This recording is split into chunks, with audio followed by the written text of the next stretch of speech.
Hello everyone, Comrade Snake here. It's been quite some time. Holidays came and went, and that was really busy, as I'm sure it was for most of you out there. So I am here with a mystery unboxing of a very exciting game that just hit my mailbox today. And we're going to take a look at that. I will say it is not the only game that has come since my last hiatus. I also recently picked up both North Africa 41 and Battle of White Plains, which is the first game I've actually played in the Battles of the American Revolution series, so I'm very cool. That's very exciting. But I'm not here to unbox either of those games. I have a very different one that showed up today, and I was very surprised by how large it was too. I did not realize just how big it is. So I have removed the plastic wrap, but here we have Weimar, The Fight for Democracy by Matthias Kramer, published by Spielworks. So this is, of course, the English language version.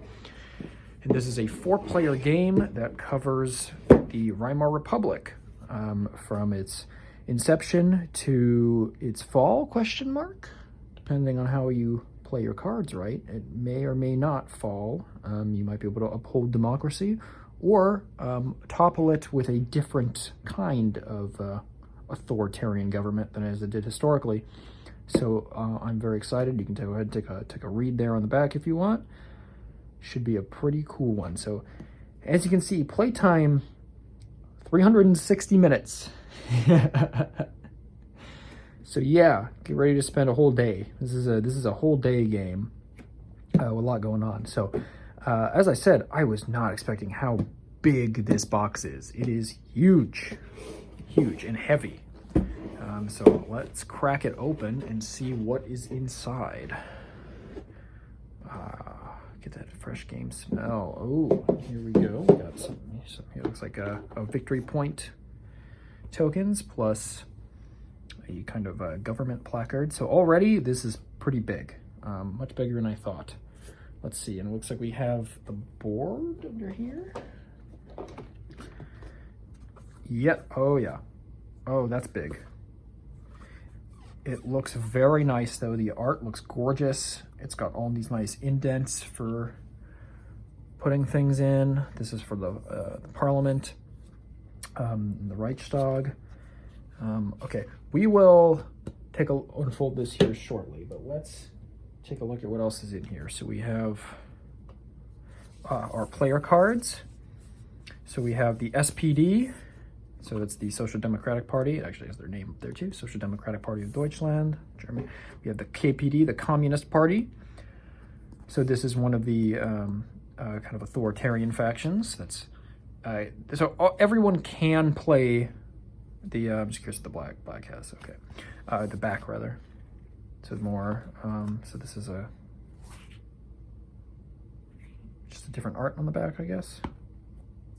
Or this is a, oh, okay, no, never mind, I see. So this kind of details what's going on. I guess this is if you already kind of know and you don't really necessarily need all that. You can look at different art on the back. Anyway, so they are one of the kind of authoritarian factions that opposes democracy. In this case, they want a communist dictatorship, but they still, like all factions, can interact and become part of the government, and there's a whole thing for that. But we're not going to get into all the rules. That's not what we're here for. But you have nice explainers for all of your different things that you can do with your actions, and it looks like marked out areas to put your cards and things like that.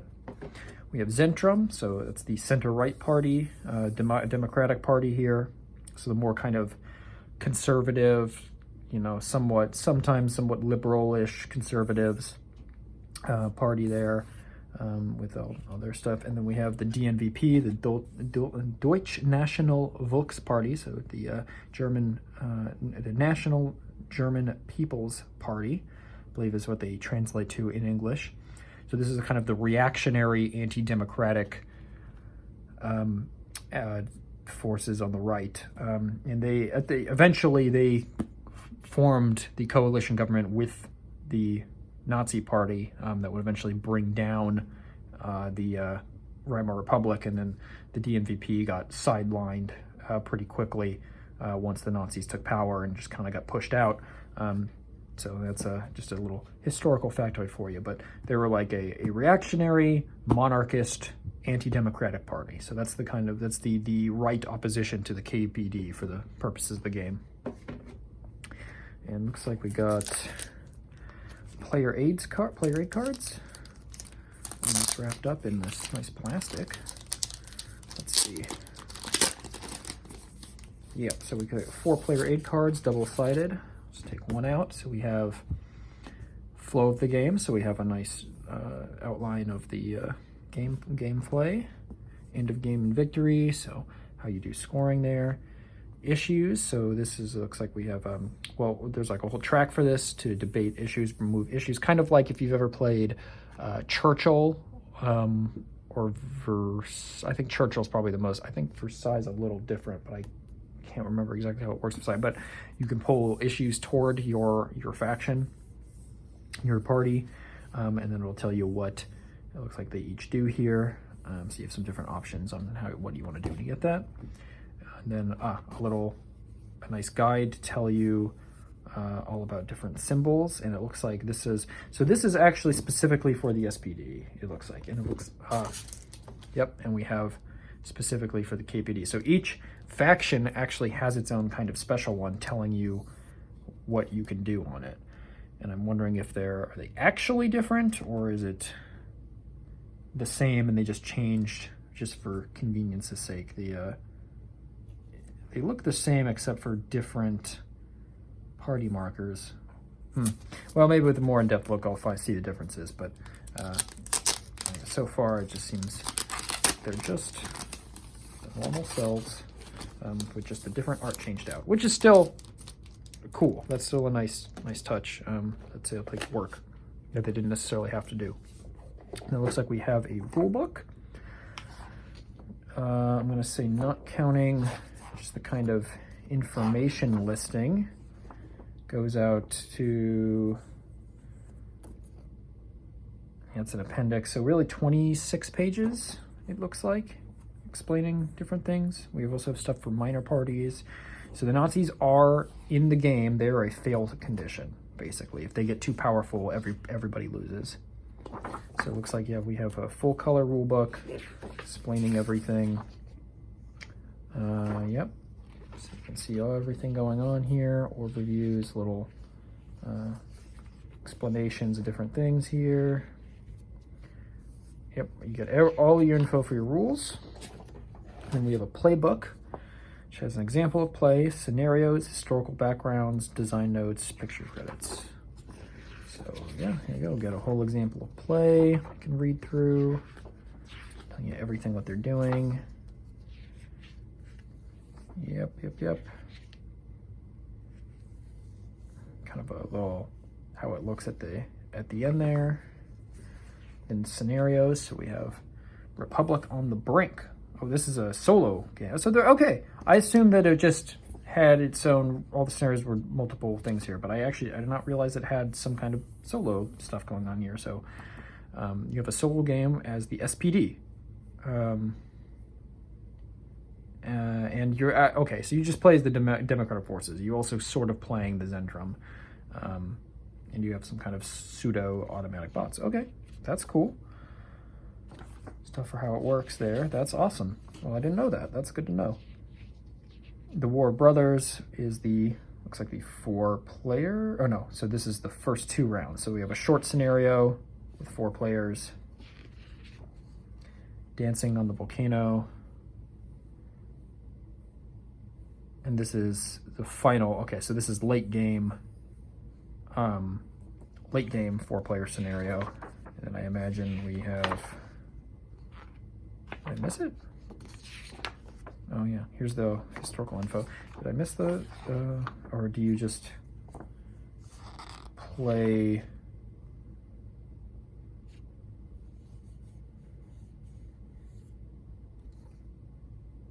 Did I miss something? Am I missing anything?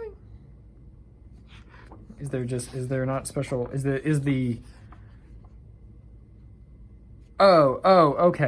okay. I see. I misunderstood. So yeah, these are 3 extra scenarios, but otherwise you just play the full campaign game as explained in the, I guess in the rule book. Yeah, the rule book teaches me. Okay, so yeah, so the rule book has the main setup for just playing the full normal game. This is 3 smaller scenarios if you want to do shorter stuff or that solo one. Okay, that makes more sense. Anyway, we got some 6-sided die. Thankfully, rounded corners. Thank you, thank you, thank you.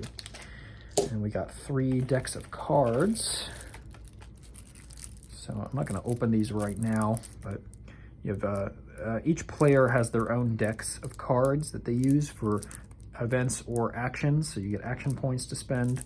And then there are also some neutral cards that are, I guess, kind of everybody cards. Plus, let's see, that's SPG cards. Yeah, timeline cards. So there are also events that happen on the board that are like happening to the Weimar Republic that causes problems, or maybe good things depending on how it goes. I don't know all the details for every card, but basically events will happen, it'll trigger things, and the players are going to have to respond and figure out how to deal with that, or not, depending on what side you're on, how you want to play it. You may want the Republic to fail, to collapse, so it depends. And then we have lots and lots of wooden pieces. Oh my gosh, so many. These are like special chips. Got all different flags, which I think are used. And they're all, like, I mean, you can see from my thumb here, they're pretty big. These are not small chips, and they're going all over the place. This is the thing. I did not realize how big this game was, like physically. Lots of big chips. All these game pieces, and we got parliament members that can also, they also go on states. These are like the DNVP guys, KPD, Social Democrats, these issues that can come up, and so you can have a communist government in power in the local area, or a free corps.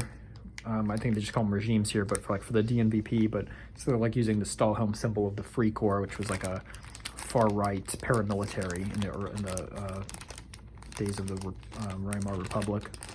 And then we got poverty markers, prosperity, so that's good things. All these different things. All right, let me pack this, kind of get some of these back in play, and get the board out. Let's take a look at that. Okay, here we go. I have the board out. It is massive, huge board. Like I said, had no idea that it was this large. And I don't know all the details. I know a bit about it. I've seen a little bit of this, how this gets played, but you have spots for putting some of the decks for events over here. You have different tracks, all kinds of different things that you want for different things. And here's the turn track. Basically, it's, as you can see, it starts in 1918 and goes up to 1932. To these various successive crises and important events in the history of the Weimar Republic. Over here we have this side here which tracks the level of support for the Nazi Party. So the thing is that there are cards that will increase their influence but give you as the player a very powerful bonus for that action or that turn. And so you have to kind of weigh the pros and cons there. Do you want to empower the Nazis a little bit for a big turn, but you know you're making it worse. You're getting closer to game over for everybody, including yourself. So it's a risk reward kind of system there over the course of the game for all the players, as they have to kind of monitor the situation. And then we have various other. These are like kind of crises that can happen in the Deutsche Reich, German Reich, and as if too many happen, you get a game over. So you got to be careful for that. That's the marker for the Reichspräsident. But yeah, too many crises, and the government collapses. The country falls to anarchy, and everybody loses that as well. And we have the Reichstag, which determines who's in government, and that will kind of change what actions you can do depending on if you're in the government or in the opposition. That also has these markers on these province/city areas. Well, it's really just the cities, but So you get your guys out here to gain control over, political control over cities, which will give you different bonuses or let you do certain actions to kind of increase your power in various ways, and also to get into parliament, which can be important, especially depending if you're one of the Democratic factions. Gaining control or keeping control of parliament with a coalition is pretty important. And if you might think the Democrats, as in the SPD and the Zentrum, would always be cooperating, but it's not necessarily going to work that way. So you got to be eyeing who's in power and who's going to be in power, and how you can kind of balance those things out.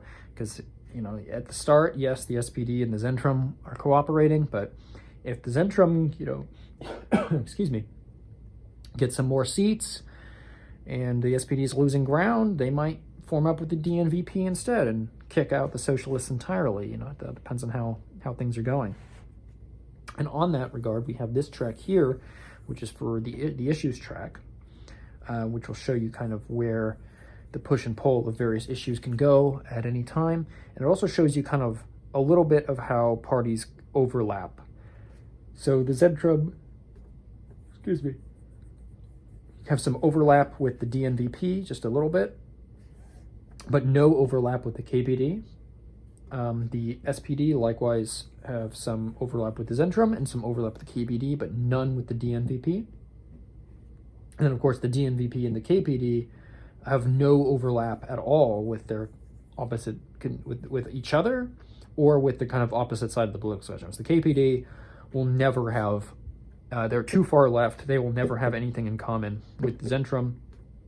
The DNVP are too far right. They will never have anything in common with the SPD or the KPD. And also, yeah, KPD doesn't have anything in common with the DNVP. So that's kind of an interesting little visual for that. And I do like that they give you a magnified spot for the zero spice in case you get a lot of things coming in, a lot of issues coming up. So you fight for control for that to give you different effects. Yeah, and then there's all the pieces that would go on there. There's like pieces for combat, sort of. It's like a sort of a combat as you try to grab control and just damage enemies or take control of areas. So there's a lot going on in this game. But I've heard nothing but good things, and I'm very excited that I finally got my copy here. So thank you for watching. This is Comrade Snake, and I will have more stuff coming out soon. But you have a good rest of your day.